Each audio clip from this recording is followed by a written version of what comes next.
Welcome back to our Steven. Please keep your hands inside the narrative at all times. And today, from a boss who demanded proof and instantly regretted it to a catcaller who picked the wrong person, we've got some awesome Traumatize Them Back stories, all starting with a post titled, "In case there weren't already enough reasons not to catcall." I'm 23. I don't necessarily look like it though. I'm 5'1", under 100 pounds, and I'm frequently told I have a baby face. Anyway, I live a bit outside a major city, and I often go into the city for acting or modeling jobs. I was on my way to a photo shoot the other day and was walking from the train station to the studio when, at a stoplight, a car with two men roll the window down and call something to me. I didn't hear exactly what, just kind of a general idea, something about how I look. I gave them a blank stare for a second, and just as they were about to keep on driving, I said, "I'm 16. Only got a brief look at their reactions, but they looked horrified.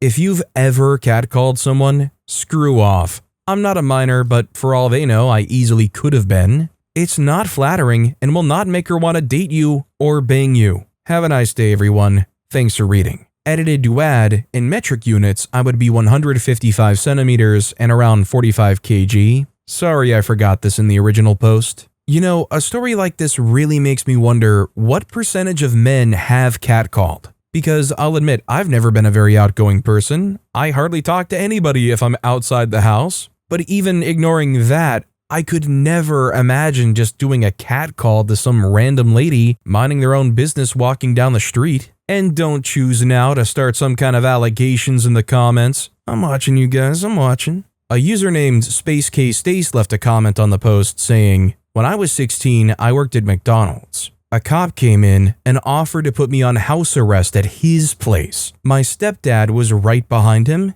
He was also a cop, so I just said, 'Hi, Dad,' and let the chips fall where they will. It's gross, it's not flattering, it's insulting." A user named Bajovane replied, "Don't stop there. What happened?" Stace responded saying, "Honestly, I was 16 and I'm 55 now. I just remember the shock on the cop's face and the look on my stepdad's. I don't know if I ever even asked. And by the way, while I'll never catcall you, something very attractive and pleasant you could do would be to hit those like and subscribe buttons down below." Our next story is, I just witnessed a massacre. Supermarket aisle. Earlier this evening, a 20-something man carrying a baby in a sling is trying to shop in peace, only to be accosted by an older woman. Making eye contact with him and then me, she loudly proclaims, "I love to see a man doing the babysitting. Are you giving his mum a break?" To which he replies, "I am her mum. I just haven't had the chance to look after myself much with a newborn." Clearly dying inside, the woman splutters, bows backwards apologizing, and disappears around the corner. He then casually says to me, "I'm her dad really. I just don't like it when they call it babysitting." It was legendary, perhaps the greatest thing I've ever seen in real life. I laughed so hard, especially when I rounded the corner and realized she had heard him, dumped her trolley, and ran out of the shop. Dads of Reddit, next time someone calls taking care of your child babysitting, follow his example. They'll never do it again. Edit, Christ, popular posts attract some nasty behavior. I don't understand. What pleasure do you get by reporting me to Reddit cares? You need to examine your lifestyle, mate. Get a hobby, try jogging, something you can do without friends. Since this got inexplicably popular, I thought I'd clarify a few things. 1, the woman was mid-50s, so Gen X, not a boomer. I'm 48, so also X. She cannot use age as an excuse. In my opinion, no one should. Times have changed, we need to change too. 2, the way she spoke to him might seem friendly in writing, but her tone was condescending. She invited me, another woman, to marvel at the performing animal, a man taking care of a child. She was bullying him just for existing and trying to make me a part of it because she saw me smile at him. 3, it's not about language, it's about what the language represents. If we make mom the default caregiver and say dad is helping or babysitting, then that diminishes dad's role. It leaves mums overwhelmed and invalidates single dads, gay dads, any person who doesn't fit the two-person family. What if there was no mum? What if mum was dead or abusive or had abandoned them? For the whole situation could have been avoided had that woman just remembered what she learned in childhood. Don't talk to strangers. Seriously, that dude was just trying to buy crackers, chatting away to his baby daughter. He didn't want to be the center of a stranger's attention. What he said wasn't nice. My laughing about it was also not nice. However, she brought it on herself. As the saying goes, don't start none, won't be none. You know, I thought the story was actually, for the most part, relatively harmless. I'm kind of surprised to see how much toxicity and pushback OP's getting on this story. I don't really want to get too into it, but is this a situation where some people with incredible bias are really acting out here? A user named Escape the Toxic left a comment saying, "My siblings are all 6+ years younger than me. My dad took me and my 2 youngest siblings on a trip out west when I was 12-ish, maybe a little older, still very obviously a child. We had to make an emergency trip to Walmart, and this lady decided to make a comment under her breath about child brides or something. My dad gave her a nasty look, and I piped up and was like, 'Hey dad, can I grab a water at checkout?' The lady looked mortified." Our next story is, I was too busy running away to rehearse an audition song. When I was in college, I was in a choir, and my choir director decided 2 years into my time there, she was going to re-audition everybody. Which, fine, she's the director. She told us this the December before winter break, with the expectation that we were to go home and practice and re-audition in January. So I went home. I took the MCAT and did well, and then my father got angry and violent, as he did during this time. And I was busy trying to find alternate living arrangements for my sister and I because we didn't have any other supportive family around. So I come back to college with some fresh PTSD and needing to do this audition. I didn't do great. I got cut from the choir. I went to my director and asked what I could improve upon. My director said to me, "I just feel like you didn't try because you didn't care." For context, I was vice president of the group at this time. I had sang solos, and the only time I took off was when I had just gotten surgery. So this angered me a little. "You thought I didn't care?" I asked.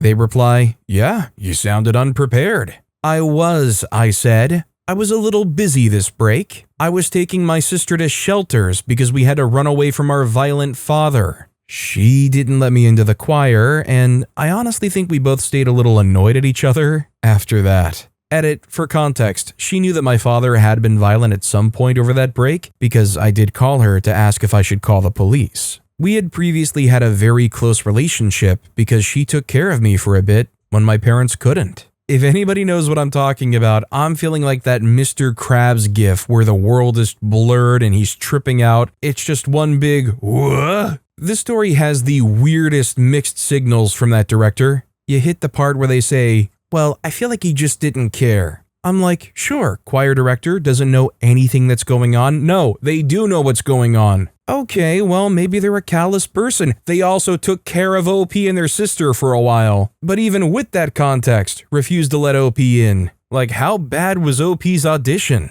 A user named Depressed Cupcake left a comment saying, "This woman should have been reported and fired. What the heck is wrong with her?" The OP replied, "I don't know. I was handling a lot of administrative tasks at the time and felt petty, so pretty much just stopped. But she had a much smaller group, so I guess she just took them back on herself. I was a little offended that 2 years of performance were overridden by one bad audition when she knew I was dealing with stuff, but it was her choice." Our next story is, no proof? Oh, bless your heart, boss. I wouldn't be surprised if some are going to think this is fake, but I feel like other disabled people will find this a little satisfying, especially with how human resources offices across the board have sunk to new levels of gaslighting. I have a genetic condition that gives me a variety of weird disorders, including a severe walnut allergy and cancer during my late teens. Since I'm in my 20s, many people assume that I'm not as disabled as I actually am, but 90% of the time, I just shrug it off. I've experienced a lot of subtle disability discrimination at work, but I've never been at a company where they're comfortable flat out saying, "We don't hire disabled people." Like, personally, I understand the logic of accidentally discriminating against me because you're worried your company could give me an allergic reaction. but every disabled person is unqualified? Which eventually led me to this conversation. The head of human resources and owner of major company said, "I understand you had a misunderstanding with your manager yesterday. I wanted to apologize any mix-ups." I replied, "No misunderstanding. Manager denied me a reasonable accommodation because you don't do them and said your company doesn't hire anyone with a gap in their resume due to disability or illness. Personally, I don't see how chemotherapy I had years ago affects my qualifications for working as a store cashier." The owner responded, "Those are serious accusations, which we will certainly look into. Unfortunately, none of our employee calls are recorded, so there's nothing I can really do about a he said, she said situation." Me, cutting him off, replied, "Oh, it's not. You're welcome to treat it as a he said, she said situation, if that's your decision. However, I do have the conversation captured for my own records." The owner responds, "I'm sorry, let me understand. You recorded your conversations with our employees?" I respond, "State is a single-party consent." I wish I could have seen his face when I clicked play on my computer and he heard my manager say that company was going to throw out my resume only because I needed chemotherapy a while ago, since the owner was particular. The silence on the owner's end when he realized that his crappy policies were caught on a hot mic was priceless. I would add more details to show just how bad the situation got before and after reaching out to HR, but to be honest, the EEOC is about to traumatize them harder than I ever could. Edit. Holy crap, I wasn't expecting this to blow up as much as it did. I wish this wasn't common, but the comments are really driving me to follow through with this. I can't promise to give all the details, but I will update even if it's to say, you should have seen his face at mediation. Were you hired or not? I was hired after my interview and thought there wasn't an issue beside a terrible joke he made, until I followed up with the manager asking for a simple/no-cost accommodation, and he said that they don't do accommodations. He added that I should be excited that I was hired because they usually toss out all resumes with a gap, even when it's due to disability or illness. I asked him why he hired me then, and he said he personally felt that I got a bum hand getting cancer in high school, otherwise I would have been tossed too. Dude really thought I would be patting him on the back because I was the exception. Why were you recording? I record all conversations with management the moment they say something legally messed up to cover my own butt. I started recording this manager after we made a freaked up joke about my walnut allergy during the interview. You can probably guess the gist, cause I'm not getting my own post flagged over what he said. Only a kid could write this/fake post. I wish this was fake. Honestly, I'd rather live in a society where this is beyond the scope of normal and I could work without jerks making my life harder. But instead, I had to explain to my manager like he's 5 how they're breaking the law as blatantly as possible, and then he only doubled down from there. Play stupid games, win stupid prizes. Bot post. Karma is sus. Bro, I just made the lives of my boss and the owner of a Fortune 500 company a living nightmare. Of course I'm not on my usual profile. I just thought it would be hilarious that I was making a post about disability and Reddit auto-generated Abel in the username. Can't wait to update you all on how they're crapping bricks. I don't care about settlements, etc., cause I don't expect much. After the bullcrap and corporate gaslighting I went through, I just want to watch these two dudes squirm while trying to explain recordings like, "I talked with another hiring manager about your chemotherapy and cancer history," and "we don't do accommodations, even if it's reasonable. If it's not a business need, then it's not a business need." That's my goal, and everything else is a cherry on top. 2 things. 1, unfortunately, as far as I can tell, VOP never made an update on this post. The second is, this is a Fortune 500 company CEO that's basically making this the status quo from the top down. It almost makes me hope that the post is fake. Our next story is, but your family, it can't be that bad. So, my doctor retired and I had my annual checkup at a new clinic last week. It involved a full female staff of my doctor, a nurse, a phlebotomist, and a radiologist all in the same room. Quite efficient, but odd. Nurse and doctor were bouncing questions off me and taking vitals while blood was being drawn and a mammo were taking place at the same time. During a round of questions about family history, the radiologist said that she was positive that she recognized my last name and asked if I was related to my 2 sisters-in-law. I said yes, but no more. She started going into a story about how the 3 of them were great friends in high school and how lovely they were, and how she had run into sister-in-law 1 just a few weeks ago, blah blah. And I reply with a tart, I wouldn't know. I haven't seen them in over a decade. She did the overdramatic shock face and asked, why not?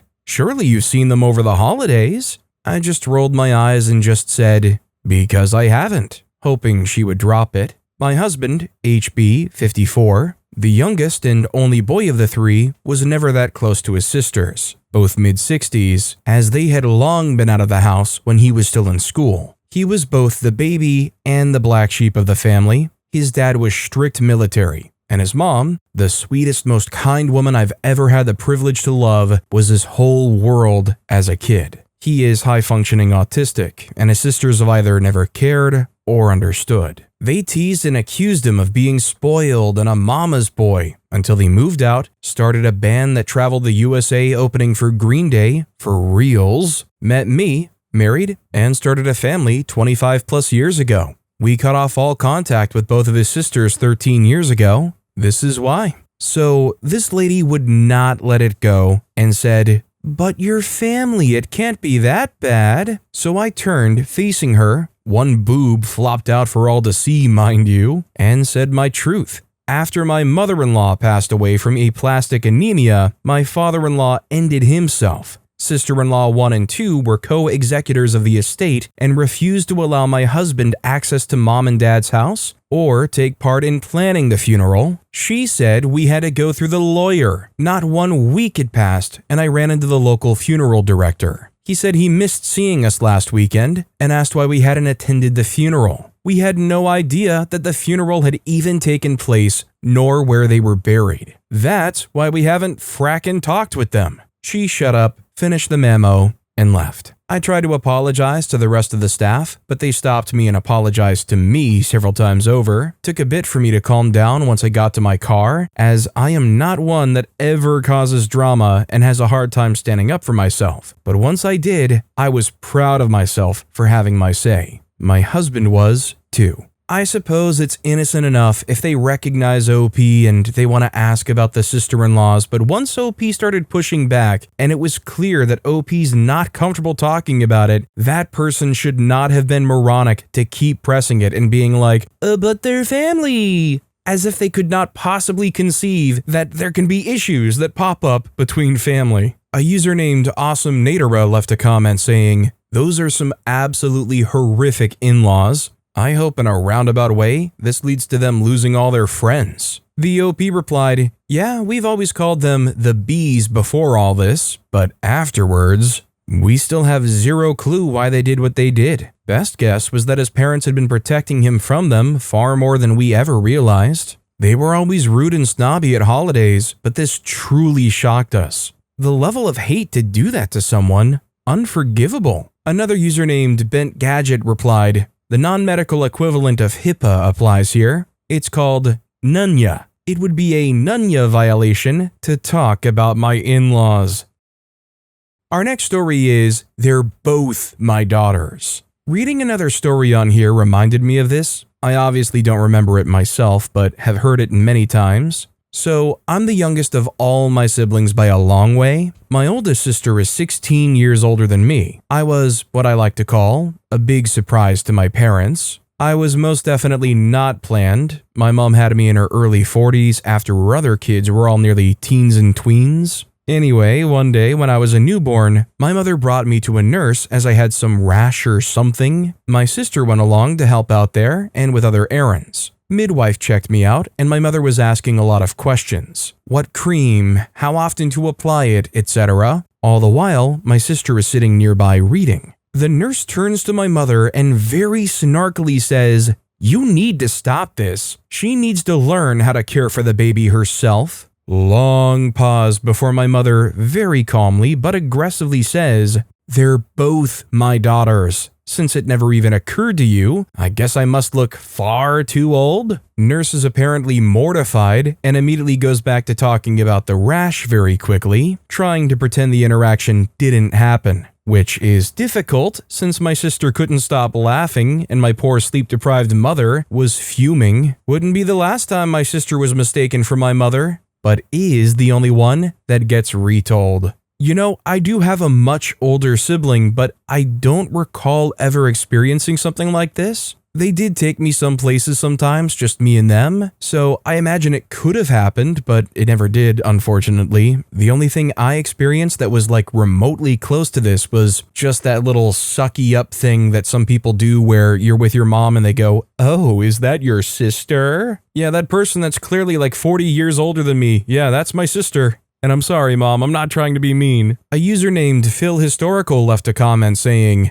"I'm 11 years older than my sister. When she was 5, a nurse asked if I was her mom and my dad was my husband. We ignored it. About a month ago, my boyfriend and I picked up my sister off a boat. A random butt dude, we don't know if it was a mental issue or if he was on something, and told my boyfriend his daughter didn't lock the door in the bathroom. He just asked the guy to leave us alone. We did make sure it didn't happen. My sister said she didn't even use the bathroom on the boat. But yeah, I feel being on your sister's side of that, it's kind of ridiculous and funny."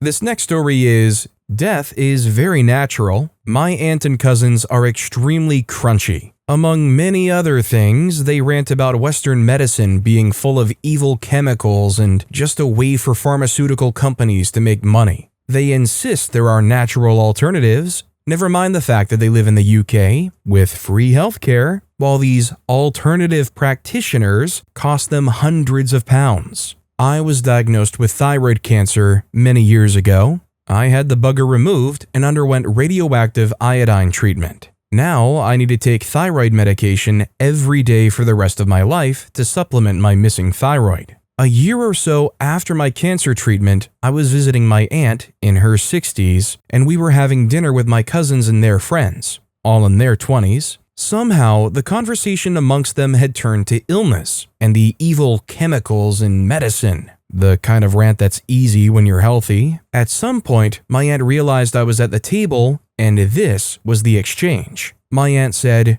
"Sorry, OP, I know you've been through the ringer, but you're fine now, right? No more treatment?" I replied, "Yeah, I'm very well, thanks. Just need to take my meds, but that's no bother." My aunt responded, "What do you mean, meds?" I tell her, "I don't have a thyroid, so I take a pill to replace it." My aunt responds, "Oh no, all those chemicals. Don't they have any natural alternatives?" I respond, "Oh yes, death. Death is very natural." So I kind of wish OP didn't just end the story there because I really want to know the aunt's reaction. OP is really aquasphering me right now on this story. Thankfully, Creative Ad in the comments asked, "Nice, how did they react to your little memento mori moment?" The OP replied, silence followed by an extremely quick change of subject. "I don't think my smile helped." Our next story is, "Don't touch pregnant people. Went to my brother-in-law's wedding to a lovely woman while 36 weeks pregnant. We live out of state, so I didn't know any of the people there other than my husband's family, but it was nice and everyone was friendly. One random woman I have never seen in my life took friendly too far, walked right up and pushed her palm against my very pregnant belly and started caressing, like very low on my belly. Without much thought, I just pushed my hand to her stomach while making extremely direct eye contact. She got very uncomfortable and asked me what I was doing, so I replied, "I don't freaking know, but you did it to me. Weird as freak, right?" And she got red-faced and ran away from me. Luckily, both the bride and groom thought the exchange was hilarious. These kinds of stories are like a traumatizethemback staple. Apparently, if you're pregnant and you want to make it through the pregnancy without your stomach randomly being assaulted by somebody, you gotta get like, I don't know, a custom suit of armor with a big belly attachment on it. It's like the catcalling from earlier. How do you see a pregnant woman and you go, "Yeah, I'm gonna put my hands on that"? Like, at least ask first. A user named KG Capybara replied, similar happened to my sister when she was checking out at a store. Woman was in line in front of her with a toddler and appeared to be pregnant. My sister had a bit of a tummy at the time. Woman sees my sister in line behind her while she, woman, not my sister, was putting her stuff on the belt. The woman to her toddler while reaching over and gently putting her hand on my sister's belly. See, honey, here's someone in the same condition mommy's in. My sister says, I am not freaking pregnant. Remove your hand. My sis said the woman stuttered the whole time she was talking to the cashier. Like, as a woman who has one kid and another on the way, how can you possibly think it's okay to 1, assume another woman is pregnant, and 2, touch that woman without permission? Our next story is, my doctor visit is not your concern. I had a day off scheduled ahead of time as a sick day for a medical appointment. My manager approved it, but as the day got closer, he asked me if I really needed the whole day off. Can't you come in after your appointment? Never mind that I think his actions are illegal. Well, yeah, I guess I could come in after. I'm going in for a colonoscopy and I'll be really high after I come off the anesthesia, but I can have my mom drop me off here instead of going home. That man backpedaled so fast you could smell burning rubber. Edit. It was a longer and more invasive conversation than presented here. It was not a simple question satisfied with a yes or no answer. The appointment can't be that long. Not really. Is the doctor local? Yes. But you know what Heather is like? I do, but she agreed to cover me. I just gotta say it. Do colonoscopies skeeve anybody else out? The fact that it's a procedure where the go-to is assumed you do want to get knocked out solely because they've got to, dig around in your colon. It's just like they knock you out. They buy me dinner first. I gotta pay for it with my insurance. And then afterwards, you get to hear from the doctor, oh, your insides looked great. Yeah, great. And not to mention, afterwards, you have like an hour of laying there and they tell you, come on, fart a little bit more. Just expel a little bit more air out your rectum and then you can go home. A user named Normal Deviance commented, I had a boss ask me the same thing several years ago. Not for a colonoscopy, but I was being put under. I looked at her with a straight face and said, I'm being anesthetized. I then had to explain what that meant. Needless to say, I didn't stay at that job for very long. Quantum Mechanic replied to that saying, can't come to work next week, boss. Why? Oh, I'm just being euthanized. I'll be back the week after.